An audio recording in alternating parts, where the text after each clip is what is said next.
The family of a Hamilton woman is thanking emergency responders and her iPhone for saving her life following a single vehicle crash at the beginning of the month. Eric Fiano joins us live in studio with more on this. All right, Eric, so how did her iPhone play a part in that rescue? Hi, Taz. Well, 21-year-old Hannah Ralph was driving on an isolated road near Grey County when the crash occurred. And a new feature on her iPhone, which came out last year, actually detected that she had crashed and was quick to notify emergency services. On August 5th, Hannah was driving to meet her boyfriend's extended family in Grey Highlands for the first time. She said she was going to be an hour or so. And, time goes by and an hour hit and started calling her. I think I called her like 11 or 12 times. Just before 7 in the evening, as she was driving on Road 130 southwest of Highway 10, she lost control and crashed into a tree. She sustained breaks to both femurs, her lower legs, tib fib as well as a really serious break to her right elbow. And some breaks to her orbital bones. And she had a lot of blood loss that required blood transfusions. Her family says they believe Hannah wouldn't have made it if it wasn't for an unexpected tool. A new feature on her iPhone that detected that she was in a crash.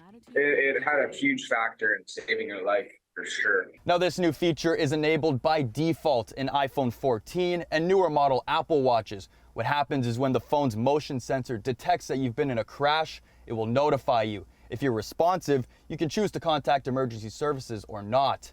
But if you're unresponsive, the phone will automatically notify emergency services. It will also notify your emergency contacts. Hannah's best friend and emergency contact, Grace, received the message. It's incredible. She was out on a dirt road out in the middle of nowhere. If she didn't have that technology, she could have been sitting out there for hours for all we know.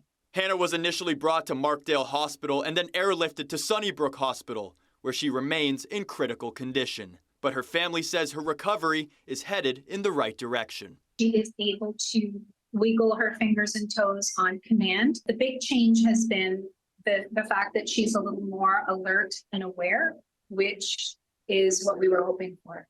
Her family also says they're hopeful that she will eventually be able to continue pursuing her passion. When she's home, the house is filled with music, and we just miss it so much. We just wanted it always be doing it. I always loved playing with music with her. She's just very, very passionate, and I'm really looking forward to getting that back.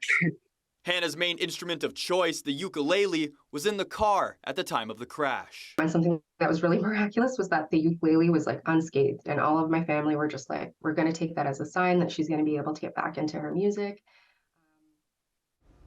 Now, the family says they're not only thankful for the iPhone feature that they believe saved her life, but also for the emergency responders who were able to free her from the vehicle and bring her to hospital. We reached out to the OPP, and while they did not directly comment on this specific case, they did tell us they would be supportive of technology that would assist with a crash investigation. Hannah's best friend has set up a GoFundMe page, which you can find on chch.com, to help pay for her recovery support so Hannah can get back to pursuing music.